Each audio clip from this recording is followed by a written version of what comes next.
Good morning mga boss. Unit natin Estrada.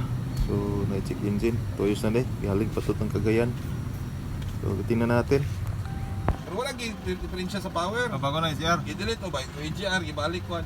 Mura ka mong duda ko, nagito yung abog hugaw ba? Kaya wa may kwan sa power, wa may ulang, way kwan yung isa. Iska na siya kay. O makita pag scan, gidelete Kaya, nila nakita may agi, ibalik ka na po. Naka-check engine. So pasilip ko lang sa inyo kung ano na-scan natin. So ito yung na-scan natin mga boss. P2413 active EGR system. P0403 active EGR. So palagi itong naka-ilaw daw. GR. So ito yung titingnan natin baka matsambahan natin na yun. Lahat dito ay nagsusubukan natin ito mga boss. So sa atin ay patsamba-tsamba lang, hindi mo tayo masyadong magaling. So yun lang.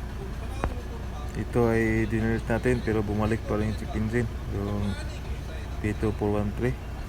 So ang unang ginawa ko dito mga boss ay tatanggalin ko muna natin yung EGR motor. Nagbasa, nag-oil. So bakit hindi siya ma-delete? So ito nakita natin na mayroong oil yung motor. Yung Kiwan na lang. Puna ba yun eh.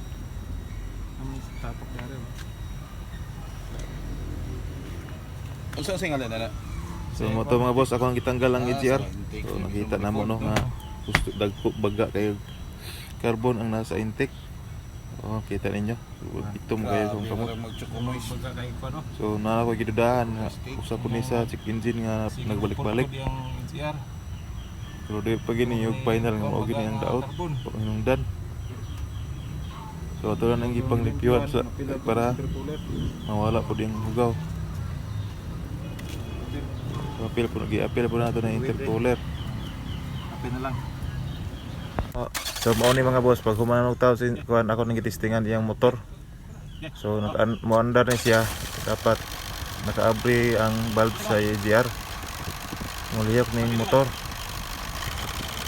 Pero pag paandar mo, makita na mo nga steady lang yapon yung motor no. So wala siya ga-function. So muna hinungdan mga boss nga dili mo tuyok yang motor sila lang pinag-ungot kini siya. So wala pa tayo kakon na karon kay tuwa pa man ang kapulis sa Cagayan. So ato sa nagipakita sa inyo ang muna hinungdan nga nung gasik engine ang kuan. Sige lang gasik engine. Oh, performance lagi oh. Lagi oh. Oh. Pending. EGR system performance. Oh. So na problema.